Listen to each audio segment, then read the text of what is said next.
Coming up on MHK All Day, we show you how former Manhattan mayor went from running the city to running the classroom. Plus, get an inside look on how one Wamigo family benefits from a local farmers market. And find out how chicken is helping support a local elementary school. From KKSU LD at Kansas State University, serving Manhattan and the Flint Hills family. This is MHK All Day. Welcome back to another episode of MHK All Day. I'm your host, Isabel Lobby. Thank you for joining us this afternoon. You'll want to stay tuned because we tell you how exercising can benefit you in more ways than you think, and we have a performance from a magician that will leave you believing in magic. To get even more MHK All Day, check us out on Facebook and Twitter at MHK All Day.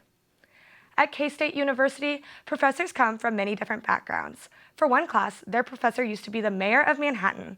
Brittany Reed has more on the story. Manhattan just recently elected its third female mayor. The woman who just stepped down from that position is Yusha Reddy. Reddy has served on the city commission since 2013 and was proud to serve the Manhattan community as mayor. One of her favorite things as mayor was getting to meet lots of different people and attend events in the city and schools. Talking to children from anywhere from first grade all the way up to sixth grade and high school. They haven't been exposed to a mayor before, so this was neat because they would run home and tell mom and dad, hey, I just saw the mayor, which is really cool. And when they see you, they greet you as mayor, so that's been fun. Former Mayor Yusha Reddy wears two kinds of hats. One at City Hall and here at Kansas State University. After having taught in elementary schools for years, Reddy decided to take her teaching to the university level. And I think a lot of people, especially young people who are going to be our future leaders and are also leaders right now in different aspects of their organizations, how do you incorporate diversity into your culture and have great conversations and move forward with those conversations without alienating somebody, marginalizing somebody, and having them become part of your organization in a productive manner. So I think at least that's what I want to be a part of, and this gave me that chance to do that. I actually found out that she was the mayor through one of my advisors. We were going over my courses, and she asked me if I had known who the professor was, and I responded a professor, and she told me that it was the mayor. So I thought that was really cool to get that experience and to get to meet the mayor of Manhattan. I've learned a lot about core values and such, and about privilege and understanding other cultures. We've talked a lot about how people with good intentions can still hurt other people and talking about how we would deal with that. We've also talked about real world things, like things that have happened on campus, which I think is really cool to be able to open the discussion on that. Reddy just gives one piece of advice for students. To practice just listening. Oftentimes we kind of think about why somebody's wrong or why they're right and forget about just the listening part. And in this day and era, we have a lot of people that have different perspectives and a lot of emotion involved in some of those perspectives. I think we just need to calm down and just listen to what they're saying and then carry on civil discourse, be engaged with them, and you can still be friends. It's like being part of a family. You don't always agree with each other, but you're still part of this big family, and you still get along. And I think that's where we still kind of have to be without alienating people. In Manhattan, Kansas, I'm Brittany Reed, MHK All Day. Yusha Reddy is also planning on teaching at K-State for the spring semester. Vendors put their best products on display at the farmers market on Wednesday, where they were able to share more about their businesses with the K-State community. MHK All Day reporter Reina Garcia has more on the story. Out on Bosco Plaza Wednesday to participate in the farmers market hosted by UPC. Student groups and members of the community were selling a variety of goods, including food, jewelry, and other handmade items. Among these vendors were local and family-owned businesses who were looking to share their unique products with the K-State community. It's been very helpful, the farmers market, to get our name out there. We started, I believe, September of last year, so September 2016. We're both just hobby bakers, but we got inspiration from a couple friends. They decided for us, basically, it would be a good idea to try to take it to an online bakery. There are all sorts of products being sold here at the farmers market today. Everything from sheepskin to delicious desserts. Jen Campbell and her husband Matt produce a wide array of products fresh from their farm in Wamego, Kansas. But their passion for their products is what makes their family business truly unique. We really put a whole bunch of passion into what we do. Besides this, we have 2 small kids, so we're really a family farm and just put our hearts in it. Along with their passion, they want their products to stand out as well. We have honey, and then we do berries, so we've got our raspberries, and we also turn them into raspberry jam. And then I do cut flowers, so today we've got just mini bouquets. We also have sheep, which we've got a few of our sheepskins here. They make good seat covers or rugs. The farmers market is a place for the community to come together to share their creations and enjoy them with one another. In Manhattan, Raina Garcia, MHK All Day.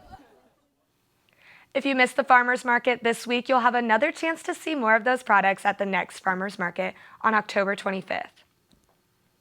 Lee Elementary School hosted its 65th annual chicken barbecue last Friday. Members of the community came to enjoy chicken dinners with friends and family, all to support the school's students. K-State students also got involved by volunteering to help serve food. The fundraiser has been a long-standing tradition for the school and is put on by the PTO. The proceeds raised from this event will go towards new technology for Lee Elementary students. PTO has really been trying to focus on technology for the kids. So, for example, we just recently bought iPads, and a lot of our classrooms they have to share the iPads, and they need cases and covers and carts. So that's really been the big focus of our money that we bring in. In the NFL, the recent hot-button topic has not been the score of the game, but the players' silent protests. This past Sunday, some of the NFL players took a knee during the national anthem to show their support for a player who started a similar protest last year. Former San Francisco 49ers quarterback Colin Kaepernick decided to kneel during the national anthem to protest police brutality against African Americans, which grabbed the attention of millions who faithfully watched football. However, the movement did not end when the year did. Taking a knee has drawn the attention of President Donald Trump, causing him to respond by criticizing the NFL for allowing Kaepernick to protest the Star-Spangled Banner. Following President Trump's comments about the NFL, many players, along with their coaches, took a knee, and the other players stood with their arms locked. These protests have some students wondering if K-State student-athletes will participate in this movement. Kennedy Schmidt, a junior at K-State, expressed her support for the NFL players participating in these protests and said that she would support K-State student-athletes if they chose to protest in the same way. Aren't causing any harm to others. They're not running around, they're just kneeling, And so I think that if they wanted to do it, I would support them. And I think that it'd be cool because they're doing something good for the greater good. However, some fans and students feel that this form of protesting is disrespectful to the men and women in service, some even taking their opinions to social media. Cooper Allison, a junior at K-State, expressed her disagreement with this type of protesting on Facebook. She said in her post that she would, quote, stand for the national anthem until the day comes I can't stand anymore. There's other times and places to do so, and it would be just as powerful. And I'm not saying it's wrong to protest because I know there has been wrong decisions made in all sorts of ways, but I just think there's other times that it could be done that could make just as big of a statement and not disrespect the people that are standing there watching these people do this, thinking about their loved ones that have died for this. Allison said that to her the anthem means more than what's just happening right now and wanted to express that opinion on social media.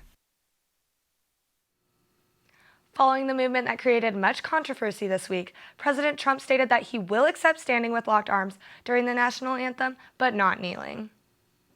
Stay with us because coming up next, we show you how exercising can benefit you. And we have an interview with a dietitian that will explain how to stay healthy when transitioning to college. When I hear the phrase giving back, it means opportunity for me to do something for others. Volunteering exposes you to different ways of life and different people around the world. They teach you just as much as you teach them. It allows you to understand the social issues that we face. The only people who can resolve those social issues is us, and that's starting with our community. I think for me it means just really embodying what it means to be a part of that K-State family. K-State athletics team with Courts for Kids, and we went to Costa Rica, a town called Liana Veja. We went to Dallas to volunteer at Aid Services of Dallas. I believe everybody should have education, and that's why I volunteer at a high school.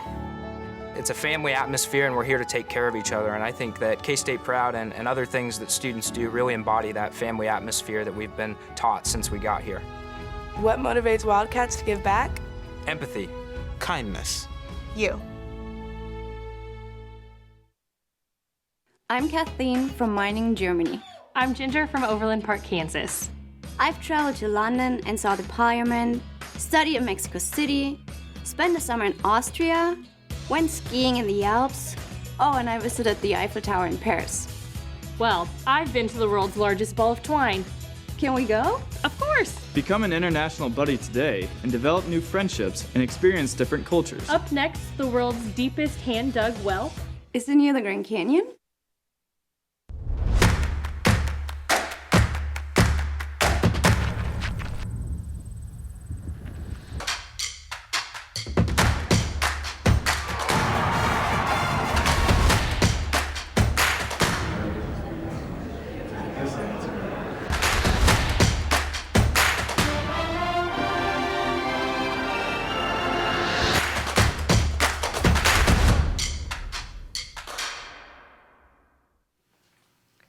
Students around the country are constantly busy with exams and projects, sending their stress levels through the roof.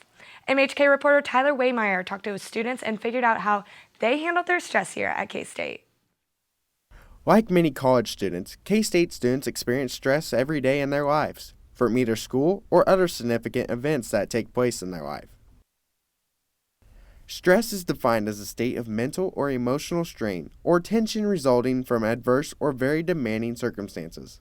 Studies show 7 out of 10 adults in the United States deal with stress daily, but K-State students have figured out a way to relieve this stress. Many students, such as Braden Monholland, have learned playing sports help relieve some of the stress they are facing while also keeping them healthy. Yeah, it keeps you in good shape, top physical condition at your condition. It's kind of like eating healthy, but the exercise form of it. The exercise helps release stress by just, getting outside, running around. It takes your mind off of things, and then it just relaxes your body naturally. Playing sports and exercise is one of the most important parts of keeping your body at a healthy weight. How you can get involved in different sports offered through K-State, you can visit the Recs website.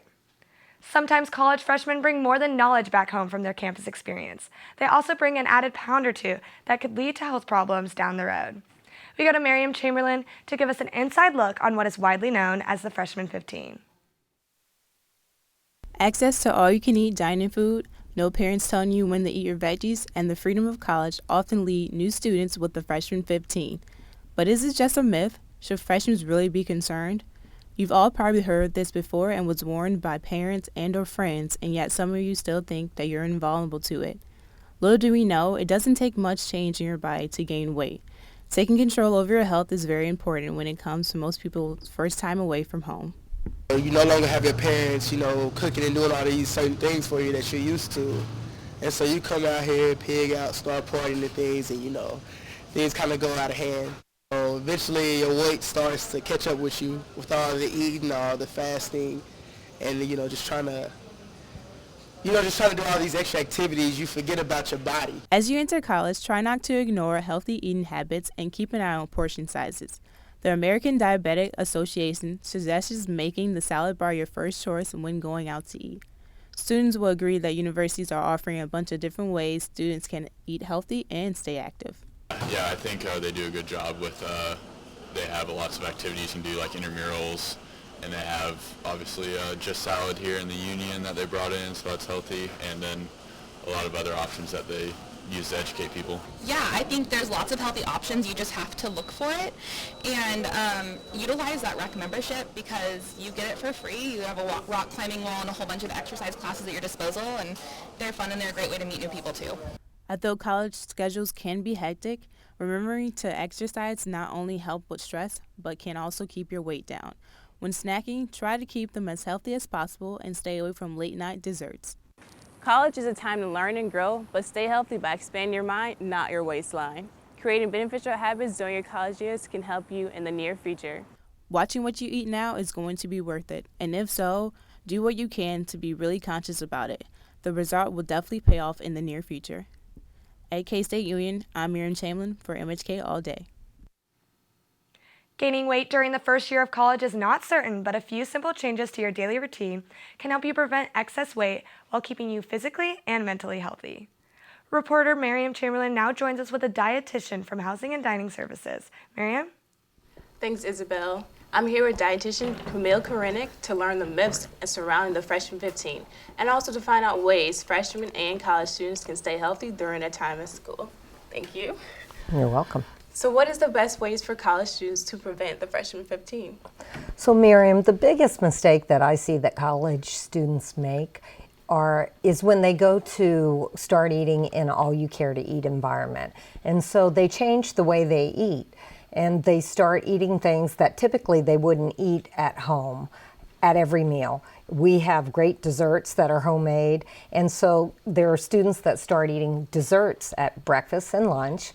They start eating cereal at the end of every meal, so a big bowl of cereal. They go through the line and they say, oh, that pizza looks good. Then they're like, wow, look at that dessert. Oh, chicken noodle soup. And the next thing you know, they really have overloaded what they would have typically eaten. So I suggest that students kind of get a game plan of what they feel like eating before they ever enter the dining center, and also possibly take some of the entrees and take the protein component and build it into a salad, and also watch for hidden calories like chocolate milk, sauces, toppings for their salad bar like croutons, nuts, those kind of things. So what makes first-year students so susceptible to the Freshman 15?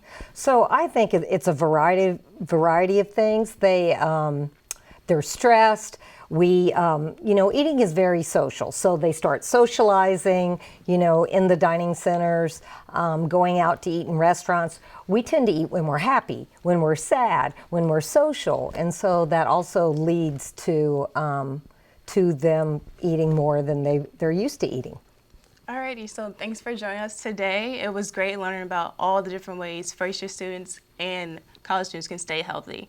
After the break, we'll show you how you can keep up with all of the games in the NFL. And stick around for the weekly tech update. When I hear the phrase giving back, it means opportunity for me to do something for others. Volunteering exposes you to different ways of life and different people around the world. They teach you just as much as you teach them. it allows you to understand the social issues that we face. The only people who can resolve those social issues is us, and that's starting with our community. I think for me it means just really embodying what it means to be a part of that K-State family. K-State athletics team with Courts for Kids, and we went to Costa Rica, a town called Liana Veja. We went to Dallas to volunteer at Aid Services of Dallas. I believe everybody should have education, and that's why I volunteer at a high school. It's a family atmosphere, and we're here to take care of each other, and I think that K-State Proud and other things that students do really embody that family atmosphere that we've been taught since we got here.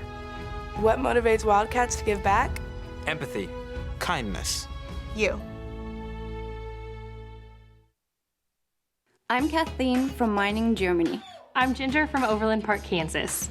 I've traveled to London and saw the Parliament, studied in Mexico City, spent the summer in Austria, went skiing in the Alps, and I visited the Eiffel Tower in Paris. Well, I've been to the world's largest ball of twine.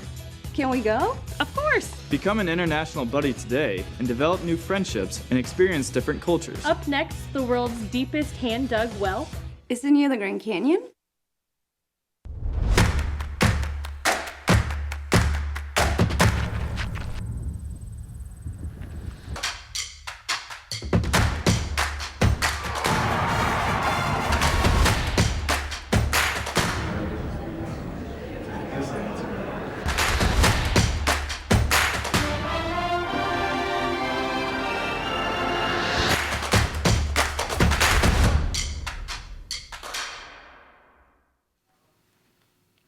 Welcome back. The NFL is in full swing, and some college kids may still be struggling to keep up.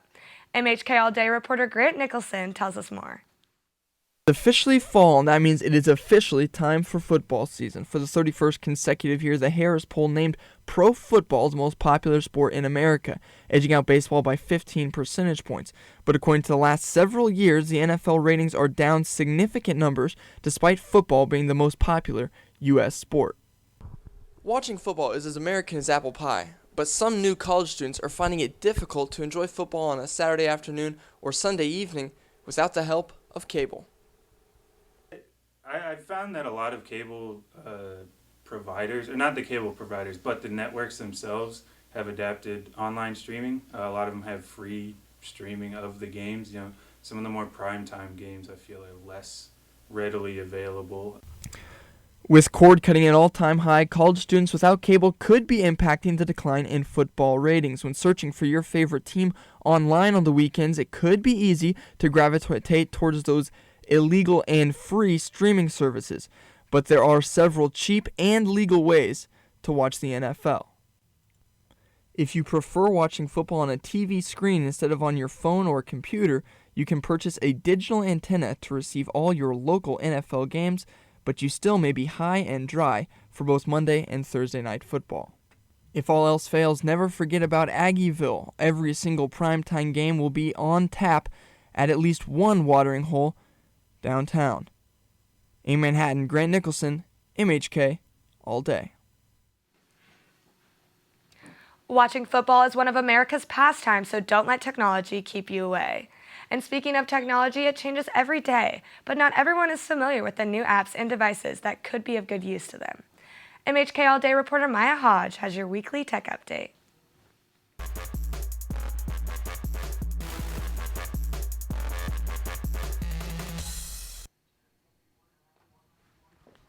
Thank you, Isabel, and thank you for tuning in to your weekly tech update.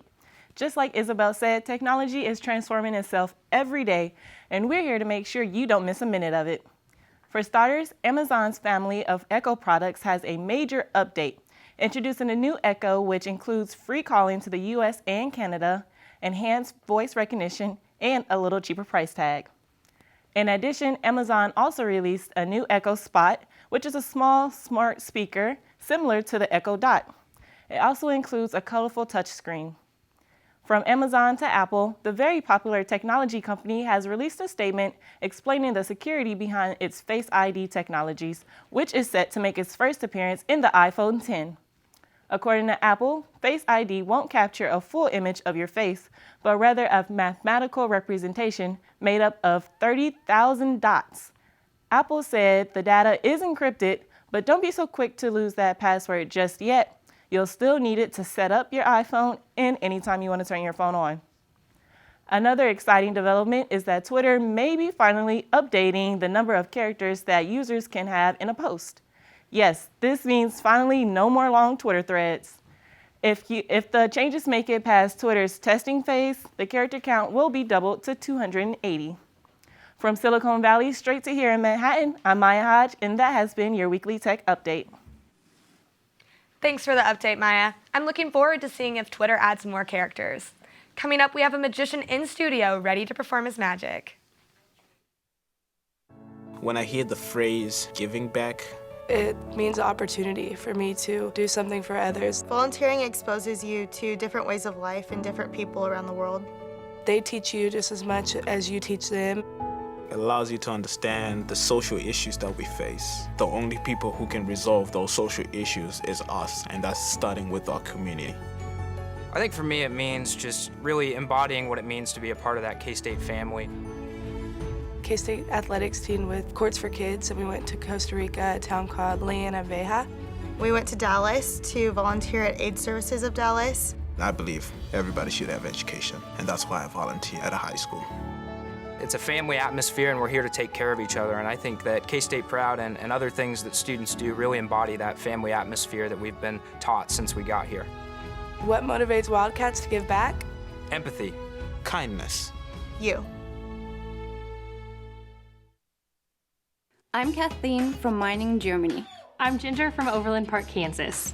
I've traveled to London and saw the Parliament, studied in Mexico City, spent the summer in Austria, went skiing in the Alps. Oh, and I visited the Eiffel Tower in Paris. Well, I've been to the world's largest ball of twine. Can we go? Of course! Become an international buddy today and develop new friendships and experience different cultures. Up next, the world's deepest hand-dug well. Is it near the Grand Canyon?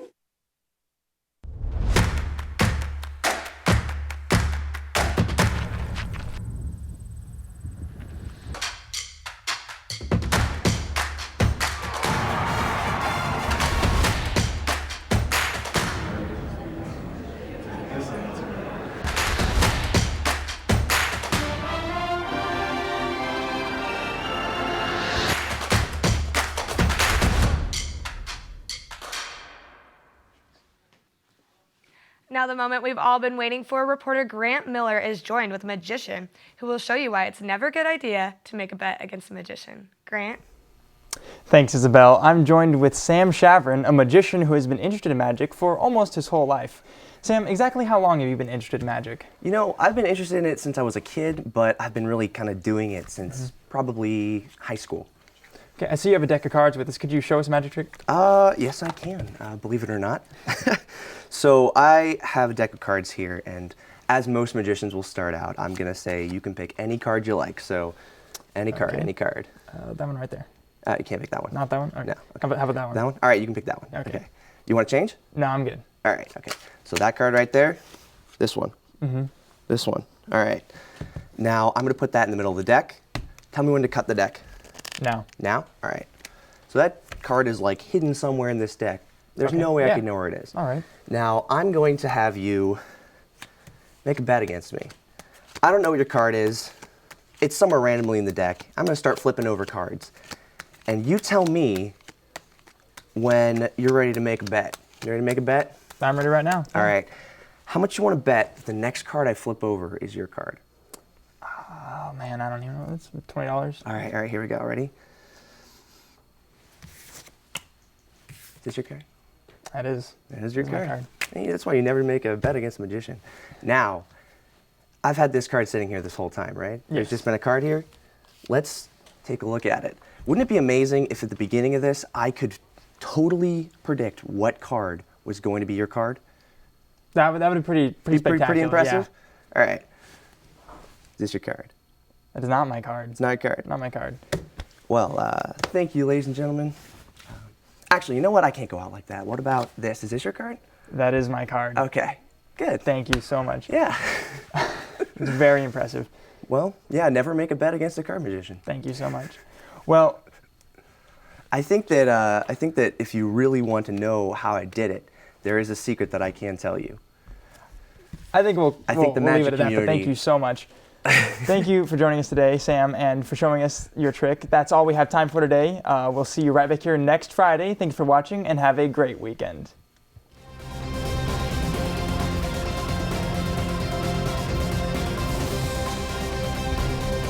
This is Channel 8 News.